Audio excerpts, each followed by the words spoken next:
இயேசு கிறிஸ்து நமக்கு பிரதானமான தகப்பனாக இருக்கிறார். ஒரு ஆமேன் சொல்வோமே. எல்லாருமே பிள்ளைகளுக்கு நம்முடைய ஃபர்ஸ்ட் ஹீரோ யாருன்னு கேட்டால் நம்முடைய தகப்பனை தான் சொல்லுவார்கள். ஒரு ஆமேன் சொல்வோமே. அல்லேலூயா. இருக்கிறது மெயின்டைன் பண்ண வேண்டியதான் நம்முடைய பெரிய வேலை. ஒரு ஆமேன் சொல்வோமே. அவங்களுக்கு வில்லனாக மாறிடுறோம். சில நேரத்தில் ஆபத்துள்ளவனாக நம்மளை பார்க்குறாங்க. ஐயோ வந்தாலே ஏதாவது நமக்கு அப்படின்னு அப்படிப்பட்ட நிலையெல்லாம் நம்ம இருக்கிறோம். ஒரு ஆமேன் சொல்வோமே. அல்லேலூயா. நம்ம அநேக நேரத்தில் நினைப்பது உண்டு, பிள்ளைங்க ஒழுங்காக நடந்துக்கிட்டால் நம்ம ஹீரோவாகவே இருந்துடலாம், தப்பு கிடையாது அப்படின்னு சொல்லிட்டு. ஆமென். அல்லேலூயா. அநேக நேரத்தில் அப்படி நடக்கிறது கிடையாது, அப்படி இருக்கிறது கிடையாது. நம்மளை ஏதாவது ஒரு சூழ்நிலை நம்மளை வில்லனாக மாற்றுறதுக்காகவே சில சூழ்நிலைகள் கிரியேட் ஆகும்.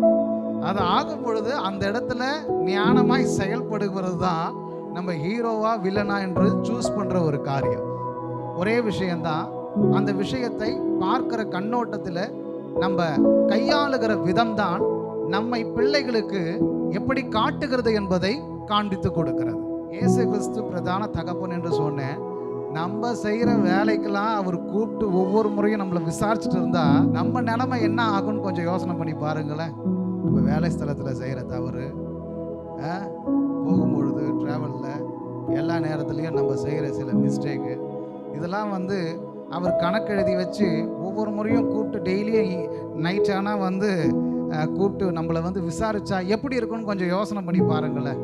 ஆனால் அவர் இன்னும் கிருபையோடு கூட அன்போடு கூட நம்மை திருத்தி கொண்டு இருக்கிறார். ஒரு ஆமேன் சொல்வோமே. நம்ம வாசித்தார் இல்லையா ஒரு வேத பகுதி. அந்த தகப்பனுடைய பிள்ளை, ஒரு பிள்ளை கூட இருக்கு, ஒரு பிள்ளை எல்லாத்தையும் ஏமாத்திட்டு ஓடிருச்சு. நியாயப்படி அதிகமான கோபம் இருக்கணும் அந்த தகப்பனுக்கு, அப்படிதானே? அதிகமான கோபம் இருக்கணும். சொத்தை பிரிச்சுட்டான், சொந்தத்தை பிரிச்சுட்டான், அண்ணன் தம்பின்ற உறவை பிரிச்சுட்டான், தகப்பன் மகன் என்கின்ற உறவை பிரிச்சுட்டான். அவனுக்கே பயங்கரமான ஒரு என்ன சொல்லலாம், இருதயம் திருப்பி நம்முடைய தகப்பனத்தில் பிள்ளையாய் போக முடியாது என்கின்ற அந்த எண்ணம் இருக்கிறது. ஒரு ஆமேன் சொல்வோமே. பிள்ளை என்கின்ற உறவையே அறுத்துட்டு வந்துட்டோம், திருப்பி நம்ம அந்த உறவோடு கூட போக முடியாது. ஆனால் தகப்பன் பாருங்க, அவரை பெற்றெடுக்கும் போது எப்படிப்பட்ட நேசத்தில் இருந்தாரோ, சொத்தை பிரித்து கொடுக்கும் பொழுது எவ்வளவு மனவேதனையோடு கூட பிரித்து கொடுத்து எப்படிப்பட்ட அன்போடு கூட இருந்தாரோ, திரும்பி வரும் பொழுதும் அதே அன்போடு கூட காத்து கொண்டிருக்கிறார். ஒரு ஆமேன் சொல்வோமே. அல்லேலூயா. ஒருவேளை இயேசு கிறிஸ்து இந்த ஓமையை சொல்லப்படும் பொழுது தண்டனைக்குரிய மகனாக மாற்றி தகப்பன் கண்டிப்புள்ள தகப்பனாக இருந்திருக்க வேண்டும் என்கின்ற சூழ்நிலை இதை திருப்பி இருந்தால் அந்த மகன் என்கின்ற உறவை இந்த பூமியிலே இழந்திருப்பான். ஒரு ஆமேன் சொல்வோமே. அல்லேலூயா. ஆனால் அதை செய்யவில்லை. அதற்கு மாறாக தன் அன்பை காண்பித்து அவன் இருக்கிற அதே சூழ்நிலையில் அன்பை காண்பிக்க எடுப்பதை நாம் பார்க்கிறோம். ஒரு ஆமேன் சொல்லுவோம். 3 தகப்பன்கள் அவங்க செய்ததை நம்ம கொஞ்சம் முயற்சி செய்ய கர்த்தர் நமக்கு கிருபை பாராட்டுவார். ஒரு 3 ஹீரோ அவர்கள் செய்ததை நாமும் நம்முடைய பிள்ளைகளுக்கு செய்ய நம்முடைய இருதயத்தை திருப்ப. முதலாவதாக நோவா தன்னுடைய குடும்பத்தை காப்பாற்றுவதற்காக பிள்ளைகளும் என்னுடைய குடும்பமும் மறிக்கக்கூடாது என்கின்றதுக்காக காப்பாற்றுகிற தகப்பனாய் இருந்தார். ஒரு ஆமேன் சொல்வோமே. அல்லேலூயா. அந்த காப்பாற்றுகிற வேலைக்காக ஊரார் இடத்துல பைத்தியம் கூட சொல்லியிருப்பாங்க. அவரை பைத்தியகாரம் பண்ணுறது மாரி பண்ணுறான். ஊருக்குள்ள மழையே வந்தது கிடையாது வரைக்கும், ஆனால் மழை வரும்னு சொல்கிறான். அந்த மழையில் எல்லாரும் அழிஞ்சு போவாங்கன்னு வேற சொல்கிறான். இதெல்லாம் என்ன பைத்தியக்காரன்ற பெயர் எடுத்தாரு? பல பேர் கண்ணுக்கு முட்டாளாய் தெரிந்திருக்கலாம், பல பேர் கண்ணுக்கு தெரிஞ்சிருக்கலாம். இவர் பேழையை செய்கிறதும் போய் மரத்தை வெட்டி எடுத்துட்டு வரதும் இவங்க பிள்ளைங்களோடு கூட எல்லாவற்றையும் செய்கிறத பார்த்து பல பேர் கண்ணுக்கு முட்டாளா தெரிஞ்சிருக்கலாம், உதவாதவராய் தெரிந்திருக்கலாம். டைம் வேஸ்ட் பண்ணிட்டு இருக்கிறாரு, உதவாதவராய் தெரிந்திருக்கலாம். ஆனால் அவருக்கு நல்லா தெரியும், நான் என் குடும்பத்தை காப்பாற்ற வேண்டும். ஒரு ஆமேன் சொல்வோமே. யார் என்ன சொன்னாலும் காதலை வாங்கிறதுக்கு எனக்கு நேரம் கிடையாது. எனக்கு ஆண்டவர் என்னை நம்பி கொடுத்த ஒரு பொறுப்பு இருக்கிறது. நான் என் குடும்பத்தை காப்பாற்ற வேண்டும். ஒரு ஆமேன் சொல்வோமே. என் குடும்பத்தை நான் காப்பாற்றினால் என் குடும்பத்தை கொண்டுதான் இந்த உலகத்தை ஆண்டவர் நிரப்புவதற்கு அவர் திட்டம் வைத்திருக்கிறார், அவர் சித்தம் வைத்திருக்கிறார். அதை எந்த சூழ்நிலையிலும் 4 பேர் பேசுறாங்க பார்த்தீங்களா, நமக்கு பின்னாடியும் முன்னாடியும் அரசல் புரசலாம் 4 பேர் பேசுகிறாங்க பார்த்தீங்களா? அந்த 4 பேருக்காக நம்முடைய பிள்ளைகளுடைய ஜீவியத்தையும் நம்மை நம்பியிருக்கிற குடும்பத்தின் ஜீவியத்தையும் காப்பாற்றாமல் விட்டுவிடக்கூடாது. அல்லேலூயா. ஆண்டவர் உங்களுக்கு இந்த உலகத்தில் நம்பி கொடுத்திருக்கிற உங்கள் குடும்பத்தை நீங்கள் காப்பாற்ற வேண்டும். அல்லேலூயா, அல்லேலூயா. தகப்பனுடைய நீங்கள் ஹீரோவாக இருக்கணும்னா முதலாவது நம்ம செய்ய வேண்டிய பெரிதான ஒரு காரியம் காப்பாற்ற வேண்டும் என்கின்ற எண்ணத்தோடு இல்லாமல் செயலிலும் இருக்கணும். ஒரு ஆமீன் சொல்வோமே. இந்த ஊரில் இருக்கிறவங்க எல்லாரும் ஒரு மாதிரி பேசிட்டு இருக்கிறாங்க. ஆனால் நோவா ரொம்ப ஸ்ட்ராங்காக இருக்காரு. தன் பிள்ளைகளுக்கு என்ன சொல்லி அந்த ப்ராஜெக்டை புரிய வச்சாருன்னு தெரியல. புரிய வச்சுட்டு அவர்களையும் வேலை செய்ய வைக்கிறாரு. ரொம்ப தெளிவாக வேலை செய்கிறாங்க. தெளிவாக வேலை செய்த நிமித்தமாக முழு குடும்பம் காப்பாற்றப்பட்டது. ஆமென். காப்பாற்றுகிற தகப்பனா இருக்கணும். 2வதாக ஆபிரகாம் ஜெபிக்கிற தகப்பனாய் இருந்தார். ஒரு ஆமேன் சொல்வோமே. அல்லேலூயா. ஈசாக்கு, இஸ்மவேல் 2 பிள்ளைங்க இருக்கிறாங்க. 2 பிள்ளைங்களுக்காகவும் ஜெபம் பண்றாரு. ஒரு ஆமேன் சொல்வோமே. பாரபட்சமே பார்க்கல, 2 பிள்ளைகளுக்காகவும் ஜெபம் பண்றாரு. ஈசாக்காக ஜெபம் பண்றதை பார்க்கிலும் இவருக்காக அதிக பாரப்படுகிறார். ஆண்டுடைய சமூகத்தில் முழங்கால் படியிட்டு, இஸ்மவேல் உமக்கு முன்பதாக பிழைப்பானாக, அவனை ஆசீர்வதியும் அப்படின்னு சொல்றாரு. ஆண்டவர் சொல்றாரு, நான் பிழைக்க பண்ணுவேன், அவனை பெரிய ஜாதி ஆக்குவேன், அவனை ஆசீர்வதிப்பேன்னு சொல்றாரு. ஒரு ஆமேன் சொல்வோமே. நான் எதுக்காக சொல்றேன்னா, பிள்ளைகளுக்காக ஜெபிப்பதில் பாரபட்சம் பார்க்க கூடாது. அல்லேலூயா. பாரபட்சம் பார்க்கக்கூடாது. எனக்கு இவங்க தண்ணி கேட்டால் தண்ணி கொண்டு வராங்க, இந்த பிள்ளைகளுக்கு தான் நான் எதனா செய்வேன், இந்த பிள்ளைகளுக்கு நான் ஜெபம் பண்ண மாட்டேன், இவங்க நான் சொல்கிற வேலையெல்லாம் செய்கிறாங்க, இவங்களுக்கு மட்டும் தான் நான் செய்வேன், அவங்களுக்கு செய்ய மாட்டேன், இவங்களுக்கு இதெல்லாம் பண்ணுறாங்க, இவங்களுக்கு மட்டும் தான் செய்வேன். பாரபட்சம் குடும்பத்தின் பிள்ளைகள் மத்தியில் ஒரு நாளும் பார்க்கவே கூடாது. ஒரு ஆமேன் சொல்வோமே. வாக்குத்தத்தின் பிள்ளைகளுக்காக மாத்திரம் தான் நான் ஜெபம் பண்ணுவேன். அவனை மட்டும் காப்பாற்றுங்க ஆண்டவரே, அவனை மட்டும் நீங்கள் ஆசீர்வதிங்க ஆண்டவரே, அவனை மட்டும் உயர்த்துங்க ஆண்டவரே. இல்லை, இஸ்மவேல் உமக்கு முன்பதாக பிழைப்பானாக. அவன் எப்படிப்பட்டதான குணாதிசயம் கொண்டவன், எப்படிப்பட்டதான நிலையிலே வருவான் என்று நல்லா தெரியும். ஆண்டவருக்கு நல்லா தெரியும். ஆபிரகாம் ஜெபம் பண்ணதுனால இன்ன நாள் வரையிலும் இஸ்மவேலின் தேசம் ஆசீர்வதிக்கப்பட்ட தேசமாக இருக்குது. கையை உயர்த்தி ஒரு ஆமேன் சொல்வோமே. அல்லேலூயா. செத்து போக வேண்டிய சூழ்நிலை வண்ணானத்தில் ஆபிரகாம் அங்கே ஜெபம் பண்ண அந்த ஜெபம் இங்கே கேட்கப்படுகிறது.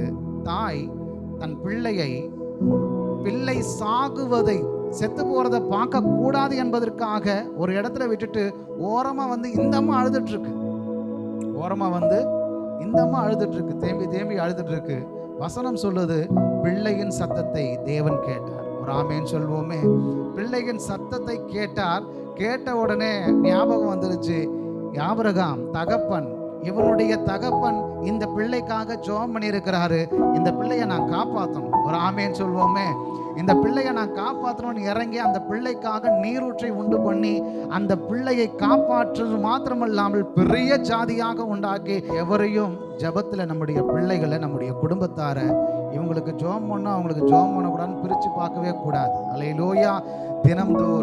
தினம்தோறும் அவர்களுக்காக ஜெபிக்கணும். ஒவ்வொரு நாளும் இரவில், காலையில், அவங்க ஸ்கூலுக்கு போகிறாங்க, காலேஜுக்கு போகிறாங்க, அவங்க எல்லா இடத்துக்கும் போகிறாங்க.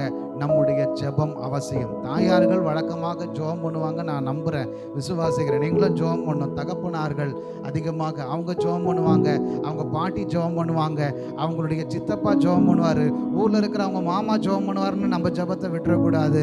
நம்முடைய பிள்ளைகளுக்கு நம்முடைய ஜெபம் மிக அவசியம். அல்லேலூயா.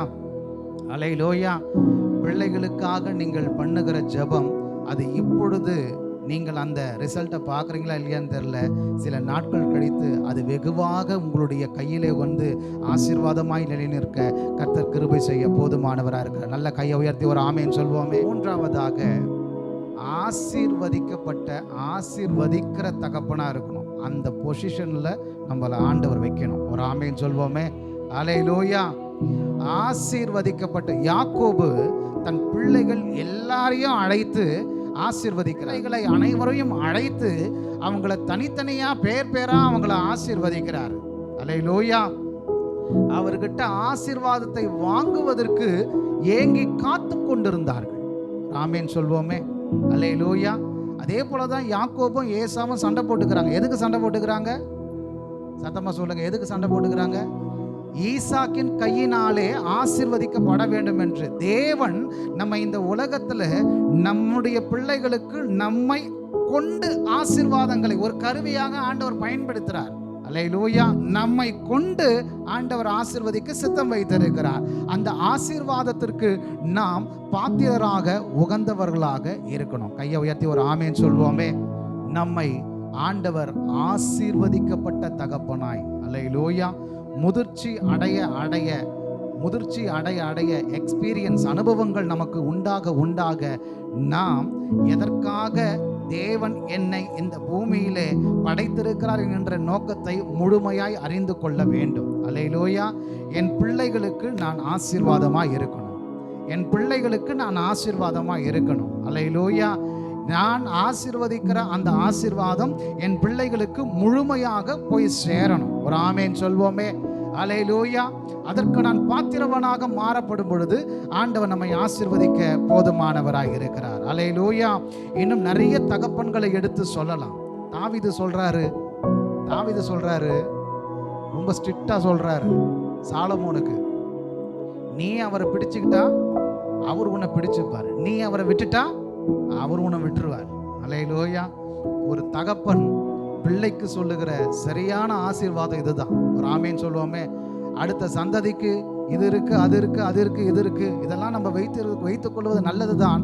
ஆனால் அதோடு கூட சேர்த்து தேவனை எந்த சூழலும் விட்டுவிடக்கூடாது என்பதை சொல்லிக் கொடுக்கணும். ஒரு ஆமேன் சொல்வோமே.